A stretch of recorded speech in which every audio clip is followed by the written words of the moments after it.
Bonjour et bienvenue dans la chaîne Mathématiques Sciences. Aujourd'hui je vais expliquer une nouvelle vidéo, qui est une vidéo donc en mathématiques dans laquelle ici nous allons parler des puissances et des priorités des opérations. Donc là on va voir trois petits calculs, alors bon, assez simples mais qui peuvent être intéressants tout de même, ok, avec des puissances et des priorités opératoires. Donc je vous laisse mettre la vidéo en pause pour réaliser ces trois petits calculs qui sont simples et après on va voir comment ça marche. Sur ce donc c'est parti. Alors déjà si vous avez des petits doutes sur comment effectuer les calculs dans l'ordre comme il faut, retenez un truc, c'est PEMDAS. PEMDAS ça signifie parenthèse, exposant, multiplication, division, addition, soustraction. Au moins vous avez l'ordre dans la tête. Bon, il y a PEMDAS, après vous en avez tout plein d'autres que je ne connais pas d'ailleurs, mais il y a tout plein d'autres moyens de mémoriser aussi ces règles. Mais bon, celui qui m'a personnellement plus marqué, c'est PEMDAS. Donc après vous avez tout plein d'autres manières, mais voilà. Donc bon, bien évidemment, et effectivement comme je l'ai dit avec PEMDAS, pardon, et du coup pour effectuer des calculs avec plusieurs opérations mélangées, il va falloir d'abord effectuer les calculs de puissance, ok, ou calcul avec les exposants, par exemple 5 exposant 4 ou des trucs comme ça. Ça c'est ce genre de calcul, il faut effectuer en premier. Ensuite, dans un deuxième temps, vous effectuerez multiplication et division. Dans un troisième temps, vous effectuerez également donc tout ce qui reste, c'est-à-dire les sommes algébriques, addition et soustraction. Alors ça c'est quoi? Il n'y a pas de parenthèse, bien évidemment que je vous dis ça. Mais s'il y a des parenthèses, n'oubliez pas que les parenthèses sont prioritaires sur toutes les opérations que je viens de dire. C'est-à-dire sur les puissances, sur les multiplications et les divisions, et les additions et les soustractions. Ok? Donc du coup, bon, ce sera marqué dans l'ordre ici, juste en bas. Mais du coup, voilà, vous effectuez bien les parenthèses en premier s'il y en a. Ensuite, les calculs de puissance, multiplication et division, et enfin vous terminez par les sommes algébriques. Bon, c'est ce que nous allons faire. Alors donc on va partir par le calcul A. Le calcul A, il est égal à 9 au carré plus 2 fois 5. Alors 9 au carré, c'est 9 fois 9, ce qui fait donc 81, ok? Donc ça fait 81 plus 2 fois 5. Alors là, pour l'instant, nous avons une multiplication qui suit, 2 fois 5. Donc on effectue cette multiplication. Donc 2 fois 5, ça fait combien? Ça fait 10. Donc on se retrouve avec 80 plus 10. Et là, 80 plus 10, ça fait tout simplement 91. Alors calcul B qui ressemble légèrement au calcul A, mais à quelques différences près, vous allez le voir tout de suite. C'est que on a entre parenthèses 9 plus 2, fermeture de la parenthèse, fois 5 au carré. Là, on va y aller pareil. On va y aller d'abord en commençant par la parenthèse, parce que la parenthèse est prioritaire sur toutes les autres opérations. Donc du coup, ce qui nous donne à effectuer 9 plus 2, qui fait donc 11, ok. Et donc ce 11, je vais multiplier par 5 au carré. Alors 5 au carré, ça fait donc 5 fois 5, 25, ok. Ensuite, on se retrouve à effectuer 11 fois 25.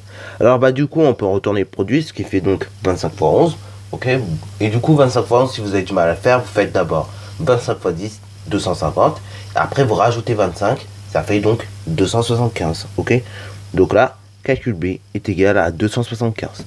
Voilà. Alors sinon, si vous y arrivez bien aussi dans le faire dans le sens 11 fois 25, du coup on a fait d'abord 11 fois 2, donc 11 fois 2, 22, vous rajoutez 0, 220, et après vous aurez fait donc 11 fois 5, 55, et vous aurez trouvé donc vos 275, ok, dans tous les cas. Alors dernier calcul qui est intéressant, que vous retrouverez notamment quand vous ferez du calcul littéral, c'est entre parenthèses 2 plus 8, fermeture de la parenthèse, au carré. Alors, du coup, on va voir comment on effectue ce genre de calcul.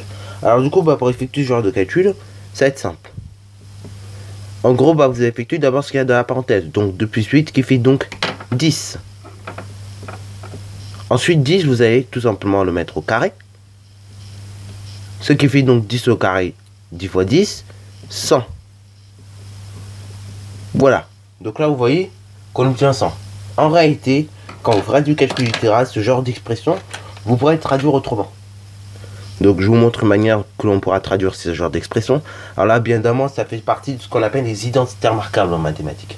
Donc vous en avez 3 comme ça à apprendre. Voilà, donc ça ressemble à ça normalement. Donc c'est les identités remarquables du style A plus B au carré, bien évidemment A et B entre parenthèses, est égal à A carré plus 2AB plus B carré. Après vous avez une deuxième identité remarquable, c'est A carré moins B carré qui est égal donc A tout simplement A carré moins 2AB plus B carré. Et ensuite, troisième identité remarquable, A plus B, entre parenthèses, multiplié par 2 entre parenthèses, A moins B, ce qui fait donc A carré moins B carré. Ok. Donc ça, bah, ce sont les trois identités remarquables que vous allez retrouver au fil de l'année. Mais voilà, donc ça ressemble à ça. Alors du coup, bah voilà. Vous allez me dire l'identité remarquable 2 et l'identité remarquable 3, ça se ressemble? Bah pas tellement. Parce qu'en fait, dans l'identité remarquable 2, vous avez une soustraction entre parenthèses, le tout au carré. Alors que dans l'identité remarquable 3, bah vous avez une addition et une soustraction. Ok. Et donc du coup, bah ça ressemble pas tellement, tu vois. Ok. Et en plus, ce qu'on obtient comme identité remarquable dans la troisième, et bah justement on obtient A carré moins B carré. Tandis que bah la deuxième, A moins B, entre parenthèses, ils sont carrés les deux. Ok. Voilà. Alors, du coup, si un jour on vous demande de développer ce genre d'expression, vous direz également que ceci est égal à 2 carrés plus 2AB, donc 2 multiplié par 2 fois 8, ok. Voilà, voilà. Et ensuite, bah, vous direz également que c'est égal à 8 au carré, ok. Voilà, donc là, ici, ce qui correspond à 2AB, et derrière 2AB, c'est 2 fois A fois B, hein, pour ceux qui ne savent pas. Bah, ça correspond à 2 fois 2 fois 8, ok. Et après, bah, une fois que vous aurez développé ça comme ça, vous réduirez pas à pas. Donc là, 2 carré, on a dit que ça faisait 4. Après, 2 fois 2, ça fait 4. Fois 8, ça fait 32. Et après, bah, 8 au carré, 64, ok. Voilà.